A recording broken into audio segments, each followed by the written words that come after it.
Hello. Welcome to the second module in our three-part mini-course titled An Introduction to Preparing to Parent an Adopted Child. We're so glad that you are spending part of your waiting time getting educated on what it takes to parent an adopted child well.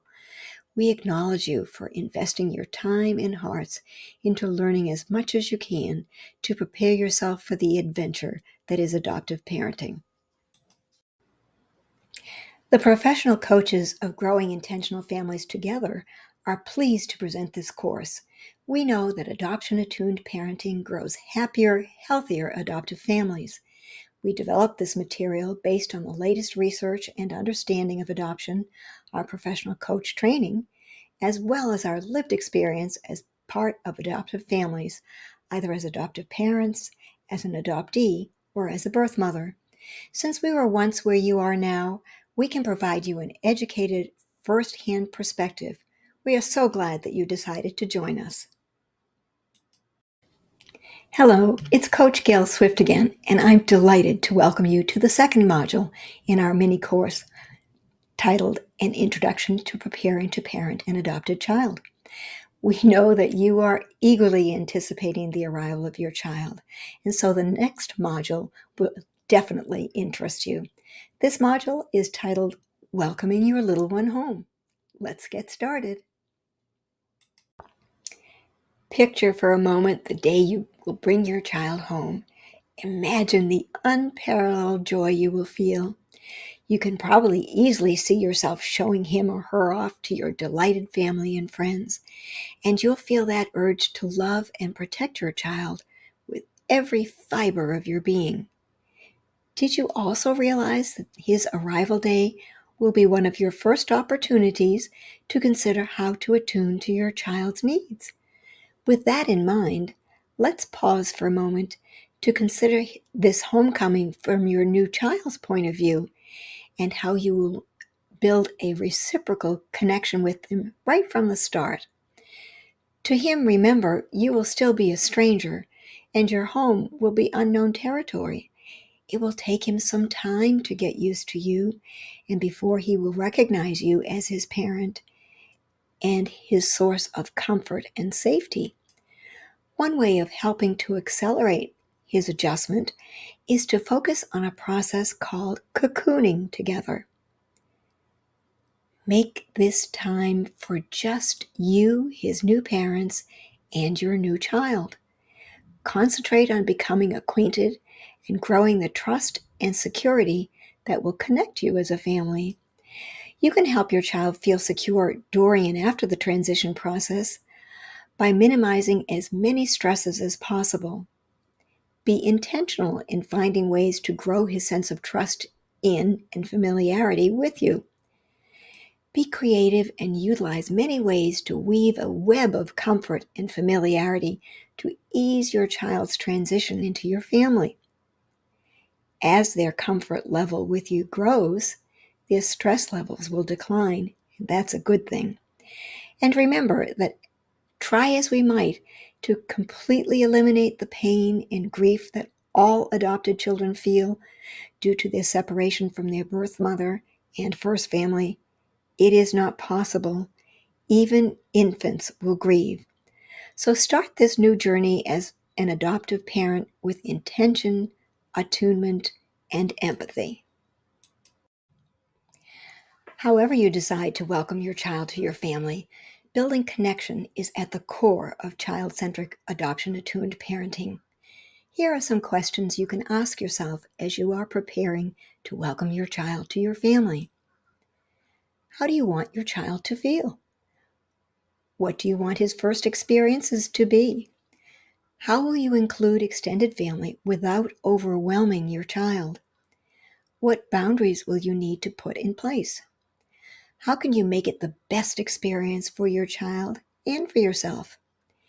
It may be useful to know about an important study reported in the PACE Connection blog, which asserts that, quote, carrying is more than just being cozy and warm.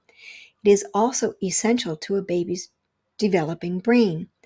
The familiar jouncy movement of being carried by a walking mother provides the newborn both familiar comfort and mental stimulation, it further connotes presence, and thus it also boosts attachment.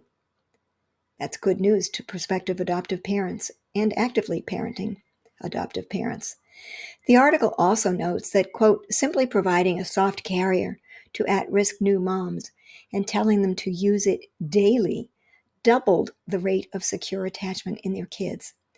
As adoptive parents, this observation is also encouraging, as it offers an easy yet effective way to start building connection with your new child.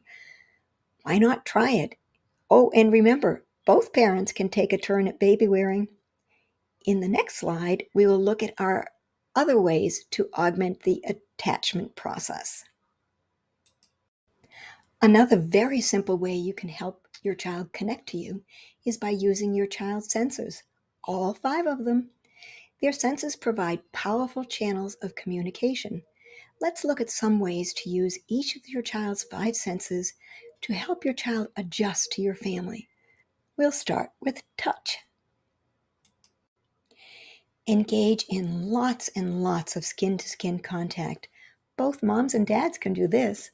Move with gentle rhythmic motions and choose soft body-hugging ways of carrying your baby or toddler. Car seat carriers that move a child undisturbed from one location to another might be convenient. However, it precludes opportunities for your child to feel your heartbeat, learn your smell, and begin to identify you as his source of comfort and security. To maximize skin-to-skin contact, avoid hard plastic carriers. Instead, use a body-hugging sling or wrap. Remember, this is a confusing and stressful time for your child, so resist playing pass the baby around. This might be difficult to do.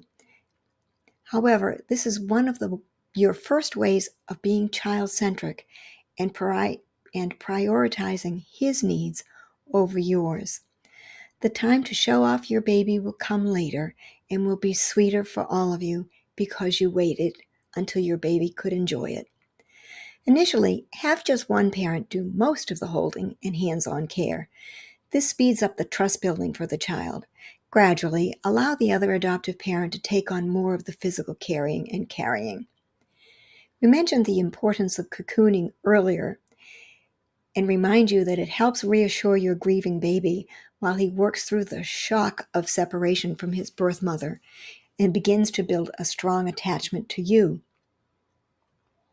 You are encouraging healing and planting the seeds of trust by taking this graduated approach. Maintain this cocoon of intimacy and consistency for your baby. Now, let's look at another sense, what your baby hears. In addition to being a very wiggly place, the womb is also a surprisingly noisy place. Many babies are soothed by these familiar prenatal sounds. Recordings are readily available as MP3 files from Amazon or other places, or as part of baby monitor white noise options. If possible, request recordings of his birth mother's voice. This is your baby's most familiar sound. You might also ask her what music she listened to during her pregnancy. Notice then if your child enjoys hearing these songs. Of course, also notice if it seems to distress him. In that case, of course, stop playing that sound or song. Use sound as a bridge to smooth his path to attachment to you. These familiar sounds, noises, songs will help to comfort and calm your child and will ease his transition into your family.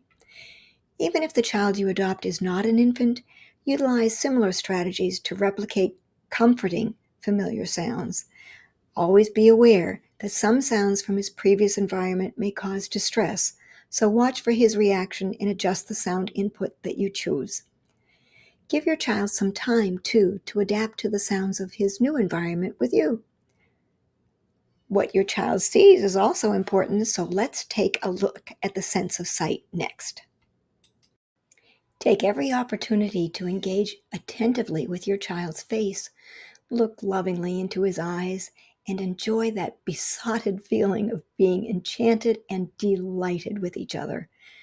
This focused gazing causes attachment hormones to be released in both your child and yourself. It's one of nature's ways to help you fall in love with one another. Share lots of warm smiles. Let him grow to expect that you will light up just at the sight of him. All of us, children and adults, treasure that experience of someone's face lighting up when they see you. Another way you can use sight as a strategy is to collect some photos of your child's birth mother and relatives. Include pictures of them engaged in familiar activities, where they were raised, etc. Later on, having these pictures can help to eliminate the constant scanning of crowds, wondering if a birth relative might be among the group. You might also include mementos and items that reflect your child's birth culture. These may seem like trinkets to you, perhaps even an unnecessary reminder. However, your child will likely find great comfort in having and looking at them. They will hold sentimental value far in excess of any monetary value. Your child will appreciate that you anticipated his desire for and respected his need for them as well. Next, we'll look at how you can use smell to help your child adjust. Science has proven that smell is a powerful pathway to memory and emotional connection. Comfort can also be created through the sense of smell. You only need to imagine an aroma-filled kitchen after making a batch of cookies or preparing a special meal to know the importance of the sense of smell. Here's a tip. Limit the fragrance you wear to a single favorite. Dab that scent sparingly on baby's linens. That way, your scent will linger to comfort him. If you adopt an infant, identify scents from his pre-birth environment and include them in your home too. Determine if the smell calms him, and of course, eliminate the odor if it stresses him. You might also request an article of clothing worn by his birth mother to use as a comfort item. Oh, and do not wash it until health issues make it absolutely necessary. Also, ask his birth mother about her favorite foods. Capture the smell of foods that were his birth mother's faves. Be a detective. Notice what scents calm your child and also what agitate him as well. Smell and taste are senses that are often intertwined. Taste can be tricky. Hunger alone is not always enough to make you want to eat something. Even if you enjoy a wide variety of foods, you likely have some that you always refuse to eat. Texture, smell, and appearance all influence whether or not a food appeals to you. The same is true for children. As you introduce foods, notice which foods he enjoys. Honor his preferences.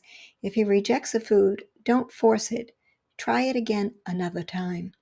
Food battles can cause avoidable stress in the budding attachment bond between you and your child. As mentioned earlier, learn which foods are his birth mother's favorites. Then, when appropriate, introduce them to the baby to determine if they appeal to him. Some children have strong preferences regarding food textures. Strive to identify your child's preferences. Of course, you want to help them learn to eat a broad and healthy array of food.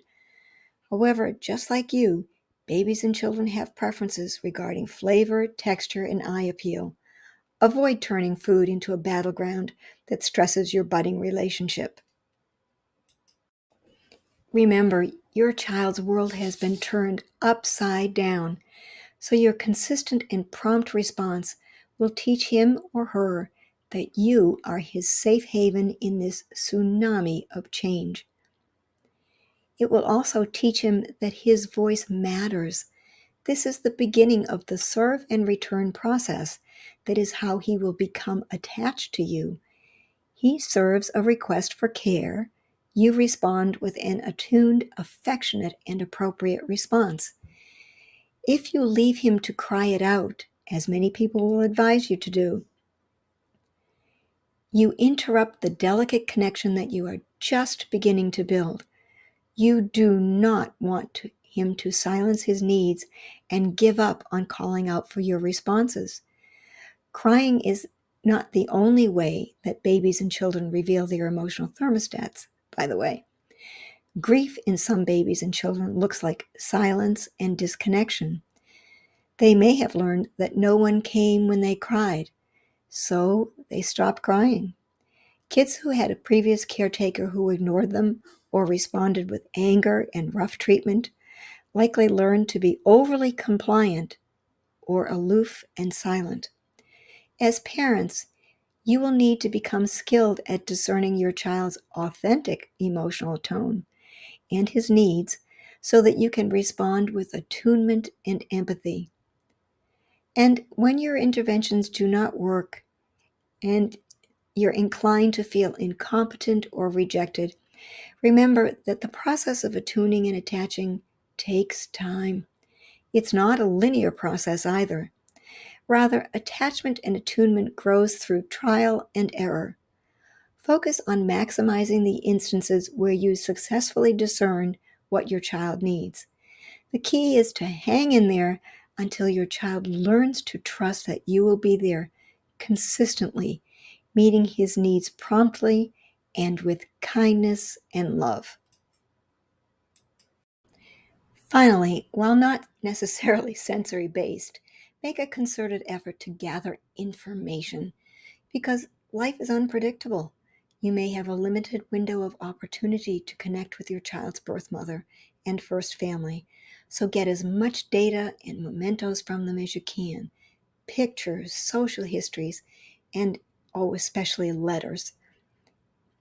Adult adoptees tell us that even the smallest and seemingly insignificant item can have profoundly significant resonance for them.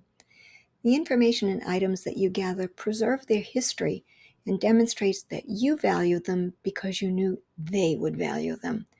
What is important to them must be important to you, so treat their artifacts with respect and care.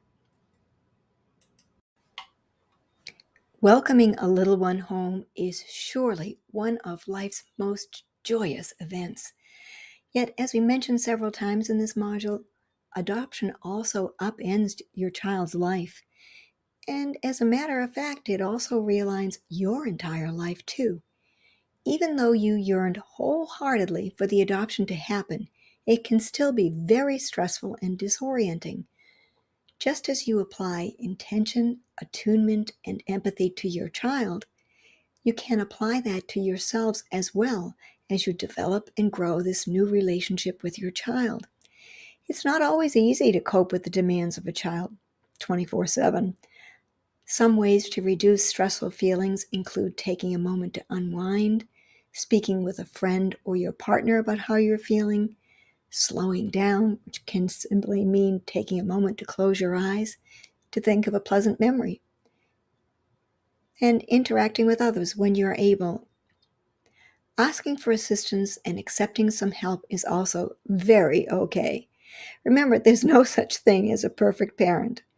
You don't have to use every minute that your child naps to do chores or work either. Get some rest. You need to be at your best, well rested, well nourished, and attentive. This time for getting acquainted is precious. Once the days, weeks, and months pass, they cannot be reclaimed. Housework, however, will wait until you finally get around to it. When you stay calm, you help your child to stay calm as well. Some physical cues that your baby is overstimulated may be hiccuping, yawning, sneezing, frowning, looking away, squirming, frantic or agitated behavior, or arms and legs that seem to be pushing away. So look for those cues and respond accordingly. Soothing music, calming scents, gentle motion, and skin-to-skin snuggling may help calm you both. Many times, excited family and friends want to share in your child's arrival in your home. It may be advisable and in the entire family's best interest to delay the big gathering for at least 4 to 6 weeks. Instead, choose a virtual meet and greet for now and schedule your big celebration for later when it will be less stressful for your child. As we said before, it's wise to use those first weeks as a time to build familiarity and trust with your new child before you introduce him to a crowd of people who are strangers to him and which, understandably, could frighten and overwhelm him. By postponing the festivities, you will give him time to begin to know and trust you and to find comfort and security in your arms. This will help make meeting the rest of the gang less stressful for your child. Much of what we have covered in this module considers your child's homecoming from their point of view. Let's hear once again from Coach Sharon and gain her insight as an adult adoptee. Now let's hear from our colleague, Coach Sharon Butler Obaze. In addition to being a coach, Sharon is also an adoptee. Sharon says, and I quote, that researchers state that as adults look back to childhood, we cannot typically recall anything before age 3 or 4. This phenomenon is known as infantile amnesia. Although some individuals report very early memories of being walked in their parents' arms as a baby or falling asleep in a baby bed, these memories are reported to be fictional. Sharon, however, disagrees with this hypothesis because her experience was very different. She had several discussions with her adoptive mother that validate her memories. Sharon is unsure if it was the difference between being left in a crib before her adoption and then being placed in a crib with other adults in the room. Perhaps her experience of being separated from her birth mother, relinquished to a home with strangers, and a sense that she finally had people who would care for her that impacted her state of mind to sear this experience in her memory. Sharon remembers her mother told her that Sharon was 9 months old and had only been with her adoptive family, mom, dad, and grandma, for just a few days. Sharon recalls joy and laughter.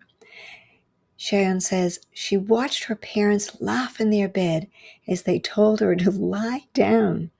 Sharon could not speak, yet significantly, she felt loved. Sharon says she believes that the valuable information you receive in this module is extremely helpful. Practice them and remember that the most important thing is the transfer of unspoken love. She mentions Elizabeth Lawrence writes in her poem on childhood memories, quote, "There's a garden in every childhood, an enchanted place where colors are brighter, the air softer, and the morning more fragrant than ever again." So strive to share lots of positive moments that provide your children a deep feeling of being loved so they too can remember a garden of bright childhood memories. Once again, let's hear from Coach Kim Nowith. She will share some thoughts and suggestions from her perspective as a birth mother.